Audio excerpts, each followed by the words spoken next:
June 11, 2021, Pakistan's Finance Minister Shaukat Tareen presented the new budget of 8.5 trillion rupees for fiscal year 2022 in the National Assembly. The Prime Minister of Pakistan, Imran Khan, promised it would be people-friendly. सबसे पहले तो मुझे इस budget में सबसे बड़ी खुशी हुई कि पाकिस्तान की तारीख का सबसे ज़्यादा पैसा हमने सोशल प्रोटेक्शन के लिए दिया. The budget mainly focuses on the developmental sector, and it seems growth optimistic. Some economists suggest that the budget seems reassuring, but some critics think it's anti-people because it won't be able to handle consequent inflation. Budget में बहुत serious gaps हैं. रावल भुट्टो जरदारी ने budget को अवाम पर मुआशी हमला करार दे दिया कि आपका पूरा का पूरा बजट झूठ पे मबनी है. Inflation in Pakistan has seen many ups and downs since 1947. As you can see in this graph, the highest peak of inflation was recorded in 1974 at just under 27%. The numbers after that were steady for a few decades, but then again in 2008, the inflation rate reached around 20%. Things are very difficult right now, and we have to work day and night just to make ends meet. Thanks to the misdirection and mismanagement of the authoritarian regime, the middle class has been wiped out. Rising international food prices pushed up overall inflation not only in Pakistan, but worldwide. Because if the prices of essential items and services like food, fuel, and healthcare go up too fast and exceed income growth, it can make things really difficult for low-income households. It can force some parents to pick between whether to send their kids to school or make them work. So the recent budget debate on social and electronic media, economists and politicians have been talking about current account deficits, the consumer price index, and currency devaluation. And let's be honest, most of us have no idea what these mean and what they have to do with inflation. So how exactly does any of this work? What exactly is inflation, and how does it happen? Simply put, inflation is when prices go up and your money isn't worth as much as it used to be. Think about how your grandparents talk about the good old days when they could buy an entire cake for like 10 rupees. That amount can't buy you a whole lot these days. And that's because of a difference in purchasing power, which is basically how valuable a currency is based on how much stuff you can buy with 1 unit of it. Inflation reduces the value of a currency's purchasing power, which has the effect of an increase in prices. Let's say that you buy a donut for 100 rupees today. 5 years down the line, it'll cost you 150 rupees instead. So your 100 rupees aren't as valuable as they used to be. But wait, how do governments actually calculate inflation? That's where the Consumer Price Index, or the CPI, comes in. The CPI shows how prices have changed over time, and it's one of the most common ways of calculating inflation. It takes a bunch of goods and services that the average household spends money on, such as food, clothing, and transportation, and sees how much more or less they cost in any other year. Economists call these a basket of goods and services, and the basket usually includes stuff that can give us a general picture of how the economy is doing. Each good or service in the basket is given a different weight.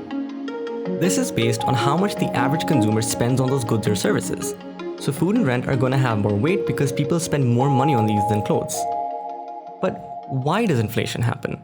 Well, there are a couple of reasons. The first one is demand. It's when there's too much demand for a good or service, the supply just can't keep up. So prices go up because the consumers bid the price up. That's called demand pull inflation. Think about how prices for food always go up every year around Ramadan. It's not that there's a sudden shortage of, say, dates. They're being cultivated at the same rate all year. It's just that the demand has increased. For instance, let's say there are 10 people. Out of those, only 4 usually buy dates. But around Ramadan, suddenly 8 people want to buy dates. But the supply can only provide for 4 people. That means that buyers will bid the price up again and again due to excessive demand until only 4 people can afford to buy dates. So they'll balance the supply and demand at the cost of inflation. But that's just one type of inflation. There is also cost push inflation. Cost push inflation involves either a decrease in the supply of a product or an increase in the cost of making it, and it's a lot more common than demand pull inflation. For example, Pakistan imports all of its crude oil. So when the international price of crude oil rises, it creates pressure on all industries that use it as a raw material. Electricity that's generated from crude oil becomes more expensive, and so does petroleum that's used to transport goods. As energy is an important input in almost every industry, be it diesel for tube wells in agriculture or electricity to sew our clothes together, its price eventually reflects on the overall cost of production. Sometimes, Vendors also create inflation artificially by blocking the supply to increase profit. You've probably heard of the sugar mafia in Pakistan. It's when sugar suppliers form cartels and start hoarding sugar, creating shortages to keep prices high. Well, there's one reason for inflation that's probably the most relevant to Pakistan, and that's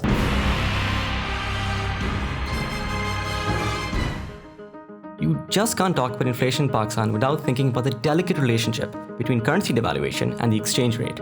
And for that, we'll have to talk about trade. See, when a country is importing more than it exports, or buying more stuff than it sells, it needs to borrow money to pay for the imports, because it simply hasn't sold enough stuff to afford them. This imbalance leads to a trade deficit, which is how much more countries spent on buying stuff rather than selling it. So to pay for these imports, the country borrows money from foreign countries or from its own citizens in the form of bonds. However, this borrowing isn't sustainable, and as of the fiscal year 2021, Pakistan's current trade deficit has reached $30.8 billion. So how do you reduce a trade deficit? Well, you make sure that you're exporting more than you're importing, and you do this by devaluing your currency. This makes imported stuff more expensive, which causes inflation and discourages people from buying imported products. It also makes a country's exports more competitive, since it means that buying 500 rupees worth of a product is going to cost less in dollars for foreign customers after the currency has been devalued. So now that we know what inflation is, we need to know why it can be bad for a country's economy. First off, it decreases purchasing power, so consumers can't buy as much. It means that any savings that people have in the inflated currency is worth less, so people don't put a lot of money into savings. It also discourages people from starting and investing in businesses, because volatile inflation means that it's hard to calculate costs and prices. The business community starts to focus more on projects with short-term returns because they're less confusing and uncertain. Since the local currency is less stable, businesses sometimes do transactions in foreign currencies that are relatively more stable, which can devalue the state's own currency because there isn't much of a demand for it. Well, what about the opposite then? When inflation falls below 0%, which is known as deflation? Well, that's bad for an economy too. Deflation incentivizes people to not spend their money because they think things are going to get cheaper anyway. So why spend money now when you can buy the same thing later for less? Shouldn't inflation just be 0% then? Well, no. Most economists consider inflation in the range of 3 to 6% to be desirable. Because in normal times, moderate inflation makes sure people keep spending their money out of the fear that it's going to lose its value over time. Purchases and investments are necessary to keep the economy healthy and running. Looking back at Pakistan's economic situation, it's clear that inflation was inevitable. Since 2016, Pakistan's current account deficit has gotten worse. This poor trade performance depleted Pakistan's foreign exchange reserves, which are basically the backup funds for a country. It all sounds pretty complicated, but here's the gist of it. Pakistan was spending way too much money on imports and needed to make up for it, fast. Pakistan did that by taking out $10 billion of foreign loans in 2016. This just isn't sustainable for any economy that doesn't have the means to pay those loans back. And Pakistan had to devalue its currency to recover their collapsed foreign exchange reserves. The rupee fell and Pakistan paid the price, with inflation. It's hard to tell what the future holds. Some experts believe that Pakistan is looking at promising growth and recovery. We used to be in ICU. We were on the brink of bank default. Thankfully, in 2 to 3 years now, we are not in ICU anymore, but we still have injuries and stitches in our body, and we have to walk very carefully. So the things have improved, and the outlook is very bright, given if we continue to stay cautious. But that's if we're being optimistic. And although we might have some reason to be, we'll just have to wait and see. Thank you so much for watching this episode. I hope this made economy a little interesting for you. Let us know what you would like us to decode more. Thank you.